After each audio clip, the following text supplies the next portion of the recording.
Pride and Prejudice, chapter 6. Now we can start reading.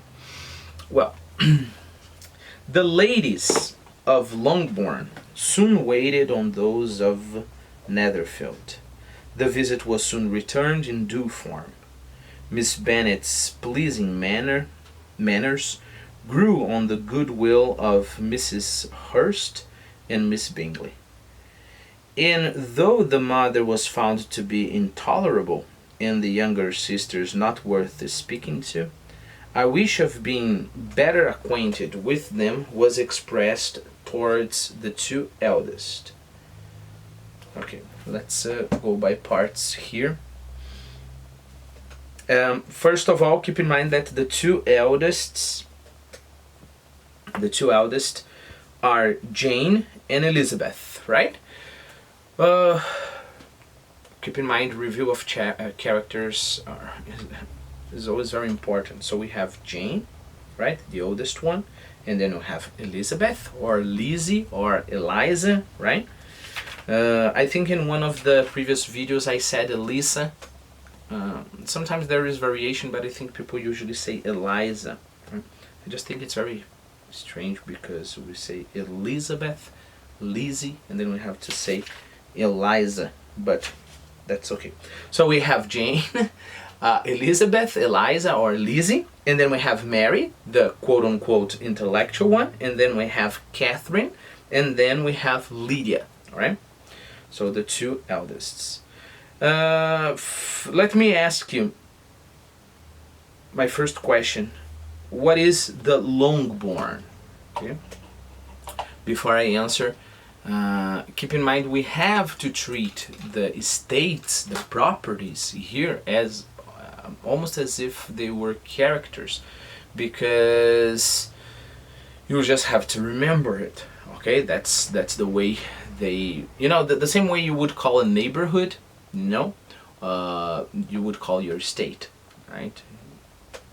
You wouldn't need to say, for example, I'm going to, I don't know, Santa Cândida, that is a neighborhood where my cousin lives, right? I'm going to Santa Cândida. So the ladies of Longbourn, right? So Longbourn, what is the Longbourn? Longbourn estate is the Bennet's home, right? And the Netherfield, answer? The Netherfield is Bingley's estate near Longbourn. Remember that was rented, right? And both of them are near the town of Meryton.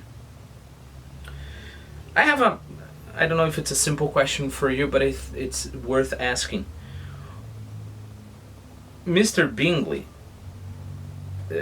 has two sisters, at least as far as we can see here, right? My question is, why is one called Mrs. Hurst and the other Miss Bingley? Why wouldn't both of them be called Miss Bingley? Answer? Of course, because once a woman gets married, she becomes Mrs. and that the husband's name, right? So she is not Miss Bingley anymore because she has married Mr. Hurst, and the other is single, so it is Miss Bingley. Alright, so let's continue. By Jane, this attention was received with the greatest pleasure, but Elizabeth still saw superciliousness in their treatment of everybody, hardly excepting even her sister, and could not like them, though their kindness to Jane, such as it was, had a value as arising in all probability from the influence of their brother's admiration. My question, why that though? So let's see if we can understand here. Jane really liked the kind of attention the sisters were giving her, but Elizabeth not so much. And then there is though. Can you try to explain to yourself that? Answer? Well, the idea is Elizabeth, right? Lizzie should be very happy with the kinds of feelings the sisters had towards her sister, towards Jane, because it showed that Mr. Bingley really liked her sister. But even though she didn't like them very much, and she thought they were always supercilious, stuck up about, towards other people.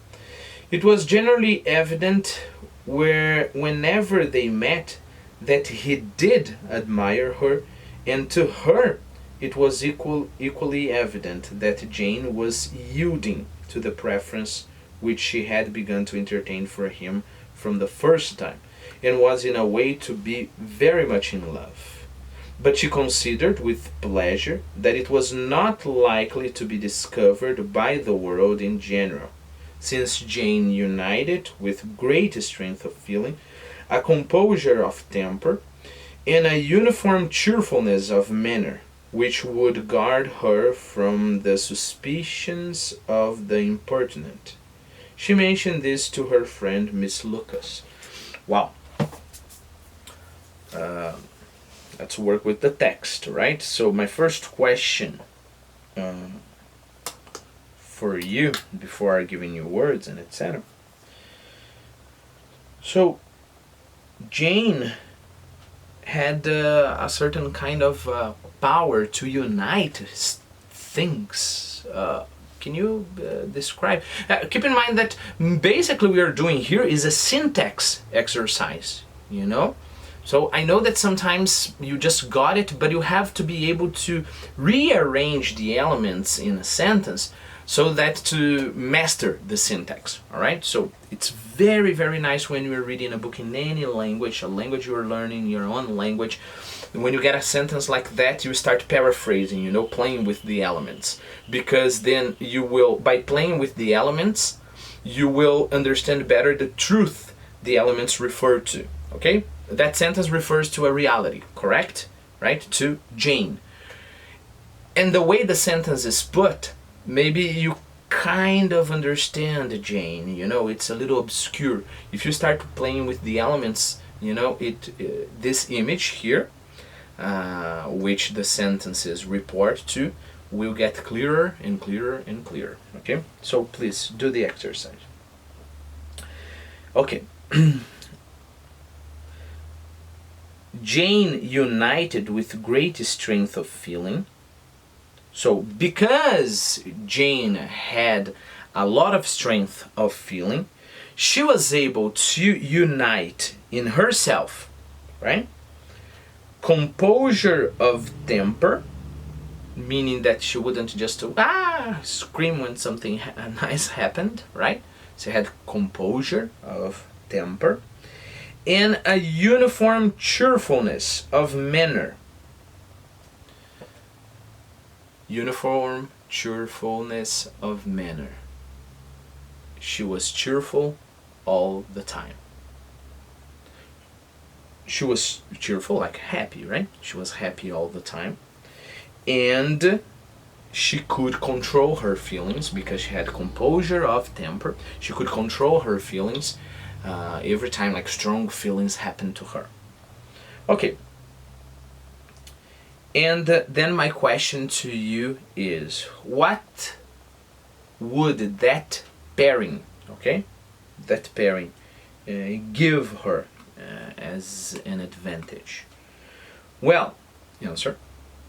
According to Elizabeth, it would help because nobody would suspect that she was in love with Mr. Bingley.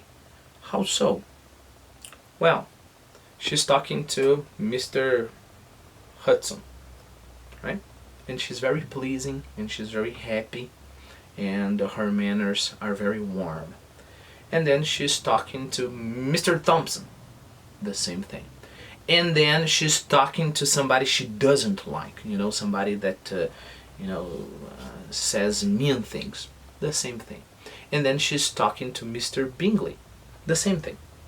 So nobody would suspect that she is falling in love with Mr. Bingley. I think that's the point, okay? And Jane, well, that's kind of natural for Jane, because look, she united with great strength of feeling, you know, so it's like using feeling, she was able to do that. And Elizabeth was very pleased, you know, going back a little bit, but she considered with pleasure that it was not likely to be discovered by the world in general, right? Okay, before we explore this paragraph a little bit further, yield is a very nice word. Let me give you the formal description here, right? So, yield. Oh, by the way, you know when you are driving and then there is a sign here in Brazil? I don't drive, okay? I don't drive, so I don't know the signs here in Brazil. But I think here in Brazil it is a shape like this, a red shape like this. And if I'm not wrong, it's even written body, right? I don't know. No, I don't know. Well, but in the United States is a triangle upside down, you know? And basically that triangle that is a red triangle upside down says yield, okay? It doesn't say, but it means yield. What is yield? Is to give up, right? Meaning that you are driving you're driving in your car, and then you should yield the passage to the other car, because it means this street is more important, let's put it this way, all right? So you should stop and yield the passage to another car. My battery is almost over.